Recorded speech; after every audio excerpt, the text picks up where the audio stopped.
اپنے ساتھیوں کی کارگزاری ان سے بھی لیا کریں کہ ہمارے ساتھی یہاں پر کام کر رہے ہیں، دعوت و تبلیغ کا کام کر رہے ہیں،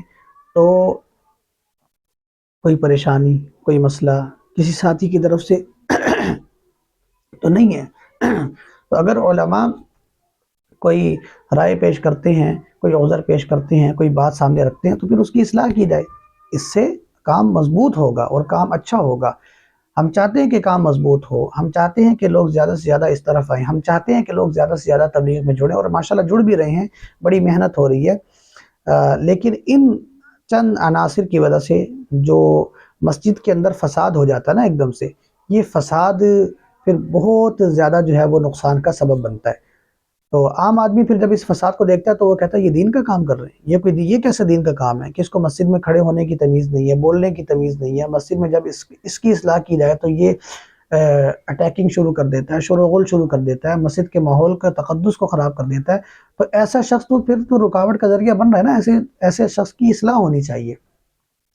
ہم یہ نہیں کہہ رہے کہ اس کو تبلیغ سے نکال دیں، ہم یہ نہیں کہہ رہے کہ اس کو مسجد سے نکال دیں، ہم یہ بھی نہیں کہہ رہے کہ اس کو جو ہے وہ بالکل ہی کنارہ کش کر دیا جائے، بلکہ اس کی اصلاح کریں، اس کو اصول ضابطے پر لے کر آئیں، سارے ساتھی مل کے اس کے لیے سوچ و فکر کریں۔ یہ نہیں کہ آپ نے ایک ساتھی کا چلہ لگوایا، سروزہ لگوایا اور اب اس کو اپنے حال پہ چھوڑ دیا، اب وہ جو چاہے کرے گا، جیسا چاہے گا کہے گا، جیسا چاہے گا جو ہے نا وہ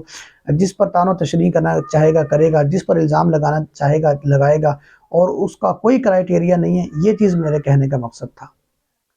اور اس پر مستقل انشاءاللہ ہم کام کریں گے، اور میں انشاءاللہ بڑے حضرات کے پاس بھی جاؤں گا، اور یہ کام بہت ضروری ہے۔ ہم اپنے جو ہے نا وہ حصے کا کام کریں گے انشاءاللہ، باقی نتائج کے ہم ذمہ دار نہیں ہیں، نتائج اللہ تعالیٰ نے دینے ہیں انشاءاللہ۔ تو جو ہم سے ہو سکے گا انشاءاللہ نا، اس کے بارے میں انشاءاللہ ہم ایک مکمل ضابطہ بنا کر انشاءاللہ تو اس پر ورکنگ کریں گے انشاءاللہ۔ اور رہی بات کہ سوشل میڈیا پر بات کیوں لائی جاتی ہے، تو بھی سوشل میڈیا آج کل کا ہتھیار ہے۔ سوشل میڈیا پر اگر آپ بات نہیں لائیں گے تو سوشل میڈیا آپ کی بات جو ہے نا وہ اتنی جلدی پھیلتی نہیں ہے، اتنی جلدی عام نہیں ہوتی، نشر نہیں ہوتی۔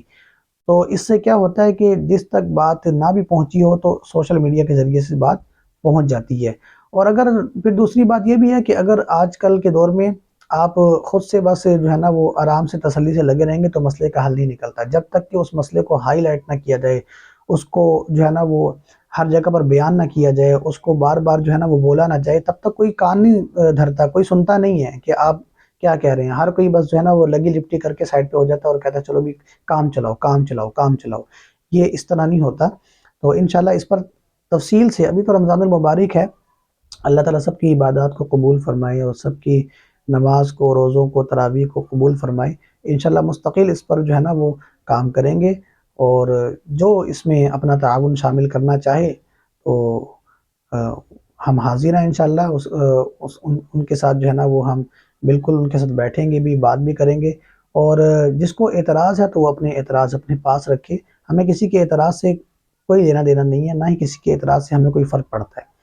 اور بات یہ ہے کہ جو ہمارے بڑے اکابرین ہیں، تبلیغ والے جو بڑے بزرگ ہیں، ان حضرات کی تعلیمات یہ نہیں ہیں کہ جو تعلیمات پھر آگے آپ مقام پر آ کر دے رہے ہوتے ہیں۔ میں نے یہ بھی بتایا کہ تمام ایسے نہیں ہیں، یہ کچھ عناصر ہیں جن کی وجہ سے سارے کام کی بدنامی ہوتی ہے۔ تو اللہ تعالیٰ ہمیں سمجھنے کی توفیق دے، بات کو سمجھا کریں، پہلے سنا کریں کہ بندہ کہنا کیا چاہ رہا ہے۔ اور اگر آپ نے زیادہ تفصیل لینی ہے تو پھر آپ اس سے پرسنل میں رابطہ کر سکتے ہیں کہ آپ نے یہ ویڈیو ریکارڈ کروائی، آپ نے جو گفتگو کی کیوں کی ہے، اس کی وجہ کیا ہے، ٹھیک ہے۔ یہ نہیں کہ ابھی آپ اپنی مسجد کو دیکھیں اور باقی مساجد میں یہ نہیں ہوتا، ٹھیک ہے بھی۔ اپنی مسجد کسی کی مسجد نہیں ہوتی، ساری مساجد اللہ کی ہیں، اور کام جو ہے وہ اللہ اور اس کے رسول کا ہے، دین کا کام ہے، کسی کا ذاتی کام نہیں ہے، نہ کسی کی ذاتی مسجد ہے۔ لہٰذا جو ہے نا وہ اعتراض کرنے سے پہلے تھوڑی سی معلومات لیا کریں، تفصیلات لیا کریں کہ اصل وجہ ہے کیا، کام ہے، بات کیا ہے، کہ کیوں ایک بندہ جو ہے وہ یہ ویڈیو ریکارڈ کروا رہا ہے اور کیوں وہ یہ بات کر رہا ہے، اور اس کی بات کرنے کا مقصد کیا ہے، اس کو سمجھ کر پھر جو اپنی رائے دیا کریں۔ باقی اگر پھر بھی کوئی اپنی رائے دیتا ہے تو دیتا رہے، اس کی رائے ہے، اس کا ذہن ہے، اس کی بات ہے، ہمیں اس سے کوئی فرق نہیں پڑتا۔ اور ہم جو بنیادی چیز آپ کو بتانا چاہ رہے ہیں وہ یہی بتانا چاہ رہے ہیں کہ ان لوگوں کی اصلاح کا کوئی کرائٹیریا ہونا چاہیے، کوئی نظم و ضبط ہونا چاہیے، تاکہ ان لوگوں کی وجہ سے مسجد کے اندر فساد نہ بنے، ان لوگوں کی وجہ سے مسجد کے اندر جو ہے وہ لوگ دین کے کام سے، تبلیغ کے کام سے، دعوت کے کام سے متنفر نہ ہوں۔ اللہ تعالی ہمیں سمجھنے کی توفیق نصیب فرما دے۔